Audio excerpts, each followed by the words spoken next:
un proyecto de psicología solidaria para esa desesperación de la ingente cantidad de parados que hay en este momento. Desde el colectivo de Tabacalera se propone a la gente que no tenga recursos ayudarles a ese proceso de digerir lo que es estar en paro, lo que no tener recursos. La manera de pagar, un banco de tiempo. Tú ofreces tus talentos, porque lo que valemos no solo se mide en dinero, se mide también en lo que somos capaces de hacer. Ecos del Cambio, psicología solidaria. Muchísimas gracias, José, por venir. Gracias a vosotros por avisarnos y por contar con esta iniciativa de explicar proyectos que estamos empezando de forma con mucha fuerza y con mucha dignidad en principio, ¿no? Pues entonces empezamos. Psicología solidaria. Cuéntanos el proyecto, desgránanoslo. Bueno, Psicología Solidaria nace, en nuestro caso, Psicología Solidaria de Manoteras. Manoteras es un barrio al norte de Madrid, en el distrito de Hortaleza. Nace un poco como una especie de experiencia pequeñita, de una experiencia mayor de Psicología Solidaria desde el Centro Social Tabacalera, ¿no? Inicialmente lo iniciamos un grupo de profesionales de salud mental, de atención social, de psicología, con un propósito muy claro, que es intentar dar cabida a aquellos colectivos de personas desempleadas, adultas y desempleadas, con bajos recursos, que por efecto de la propia situación de desempleo se ven abocados a entrar en algunos momentos en atención primaria, en salud mental o en aquellos recursos que tiene el sistema público de salud para abrirse y empezar a encontrar qué sentido tiene su vida, cómo comienza su vida ahora, qué me está pasando, cómo abordo lo que me está pasando, este tipo de cosas, ¿no? Ellos mismos se dan cuenta, o nos vamos dando cuenta a través de estas pequeñas experiencias que nos van viniendo a los gabinetes, de que no es posible solamente desde el sistema público de salud dar cabida a estas personas, porque en muchas ocasiones está desbordado, o porque en otras ocasiones son personas inmigrantes que a lo mejor no tienen tarjeta de salud, o que llega un momento que la propia terapia individual no les pueda acoger porque les acoge a lo mejor media hora al mes, es decir, que no pueden ni contar muchas veces sus propias necesidades, ni que se puedan brindar un tipo de atención individual como se pretendía hacerla, ¿no? Entonces, el grupo nace con esta iniciativa, en principio de dar cabida a personas desempleadas, y se enfoca no como un grupo terapéutico en sí, sino como un grupo de comunicación abierta, ¿no? Es decir, se plantea siempre desde digamos, un enfoque abierto, es decir, el grupo, las personas se integran después de una entrevista previa para conocer un poco por qué vienen allí, qué les pasa, qué nos tienen que contar. Entonces, siempre es abierto, es decir, que cualquier persona que en un momento determinado se sientan con necesidad de hablar, se acerca.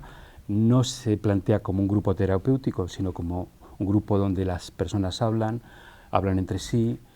Se intenta de alguna forma que los terapeutas estemos en un segundo plano, es decir, que de alguna forma todos se sientan identificados entre sí, porque muchas veces los propios problemas son comunes, la raíz de los problemas son comunes, tal y como se le presentan son comunes. Entonces se intenta de alguna forma que el propio grupo sea el que vaya de alguna forma poco a poco estableciendo de alguna forma un espacio común, un momento común, un sitio donde se sientan cómodos y puedan expresar lo que les está pasando y que se sientan de alguna forma acogidos y mimados de alguna forma para poder expresar lo que les está pasando.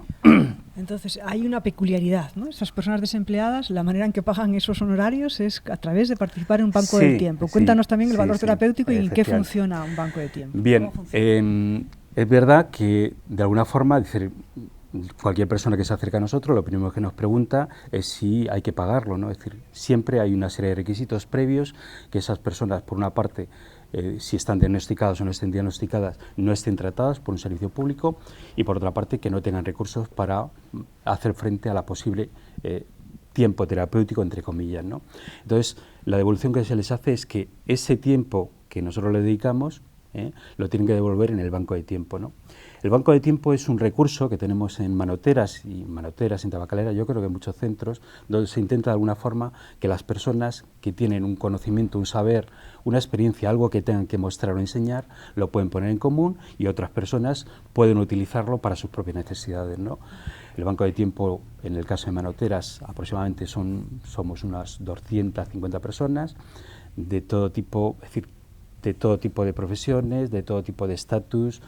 Es muy activo en el sentido de decir que siempre se busca, porque uno de los problemas de los bancos de tiempo es que siempre hay una oferta mucho más grande que la demanda, porque estamos demasiado acostumbrados en estos casos a ofrecer más que a tomar, ¿eh? Entonces lo que se intenta de alguna forma es que es igual, es decir, que ofrecer y tomar, digamos que son las dos caras de la propia necesidad, y que de la misma forma que somos generosos a la hora de ofrecer, podamos ser generosos a la hora de tomar, ¿no? Entonces, lo que se les pide a estas personas es que después de la segunda o la de tercera sesión, si están contentos, si aquello les está funcionando, se dan de altas en el banco de tiempo. Entonces, ¿cómo se dan de alta? Pues a través de una ficha donde ellos van contando qué es lo que saben hacer, a qué están dispuestos, cuáles son sus tiempos, y eso es lo que se le ofrece al resto de los usuarios del banco de tiempo. ¿Cuáles son las principales enfermedades mentales, entre comillas, o patologías que produce un sistema tan injusto como el en que estamos ahora, este capitalismo feroz que deja excluido ya un 25, no sé cuánto porcentaje hay ya de parados en España? ¿Qué es lo que produce en el alma eso? Pues generalmente pues, hay muchos trastornos, no lo queremos llamar trastornos, pero sí hay un montón de elementos que la persona a veces de una forma consciente o de forma inconsciente manifiesta, ¿no? Es tristeza, es depresión, es angustia, es bloqueo, es muchos elementos como muy vitales y muy importantes, ¿no? Es decir, a lo largo de estos 2 años que llevamos trabajando en Manoteras, yo calculo que habrán pasado unas 45 personas aproximadamente en los grupos y en los talleres que hacemos. La edad media está en torno a los 50, años más, años menos. Sí hay gente joven y hay gente más mayor, ¿no? Pero digamos que el tipo es en torno a los 50. Y en la mayoría de los casos son personas que son conscientes de una situación de la cual están pasando. Hay algunas personas que a lo mejor se han encontrado de forma reciente con el desempleo, y otras personas que llevan 1 año, 2 años o 3 años en él, ¿no? En cualquier caso, en un caso y en el otro, siempre hay un bloqueo, algo que les imposibilita el avanzar, en el sentido que sea, en el avanzar en la búsqueda de empleo, en que se han bloqueado decir, a nivel personal, es decir, que existe algún bloqueo a nivel familiar, no saben hacia dónde dirigirse, hay mucha desorientación y mucho bloqueo emocional, ¿no? Sobre todo, ¿no?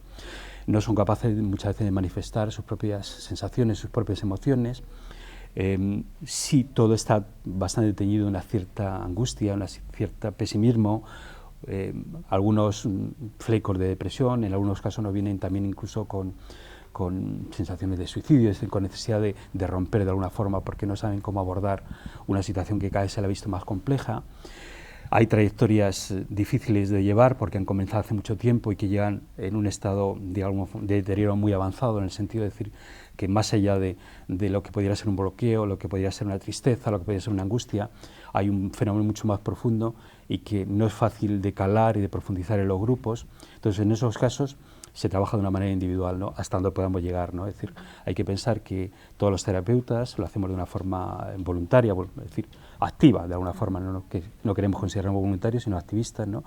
Porque pretendemos que la propia persona sea capaz de alguna forma de reconocer lo que le está pasando, de que lo que le está pasando no es producto de sí mismo, sino es producto del momento y del momento social que está viviendo, del momento económico, y que lo elabore en ese sentido, ¿no? Porque la mayoría de las personas generalmente vienen en esas primeras fases del duelo, entre comillas, ¿no? Donde no son capaces de elaborar lo que les está pasando, sienten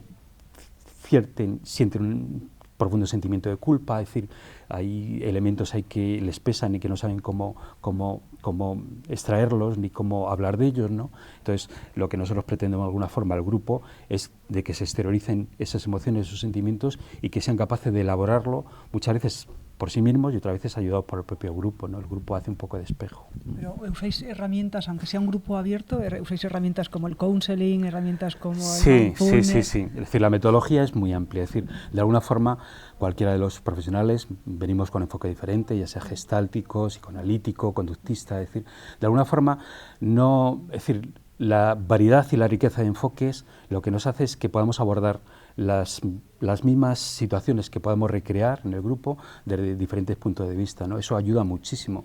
Vamos viendo, por ejemplo, que el hecho de que ellos se puedan brindar a otros, que más allá que les pueda salir de su propio aislamiento, de su propia necesidad de salir, es decir, les recrea una relación que hasta hace muy poco tiempo no eran capaces de abordarlo. Es decir, hay que pensar que la mayoría de las personas van rompiendo de alguna forma su proyecto de vida, es decir, cuando digo proyecto de vida es proyecto vital, es decir, hacia dónde iba, lo que tenía, entonces se va dando cuenta de que va rompiendo su proyecto vital y que empieza a construirse un nuevo proyecto que no sabe la forma que tiene ni hacia dónde va, ¿no?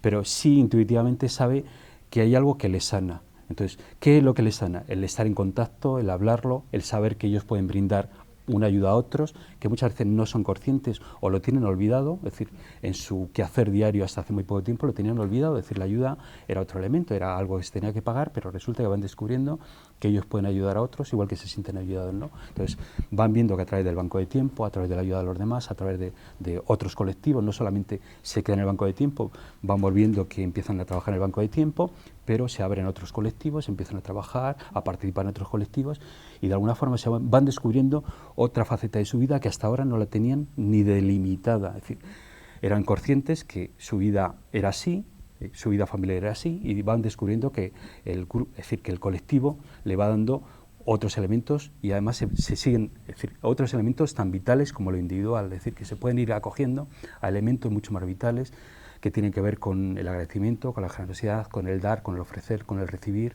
es decir, entonces es importante para ellos. Como una persona que nos esté escuchando, que tenga esa situación de desempleo, que quiera participar, que necesite ayuda, ¿cómo llega a vosotros? ¿Cuál es la manera de encontraros? Bueno, tenemos una cierta publicidad, tenemos un blog, tenemos una web. Pues muchísimas gracias por contarnos este proyecto. Gracias a vosotros por esta ocasión que nos dais de contar en el proyecto.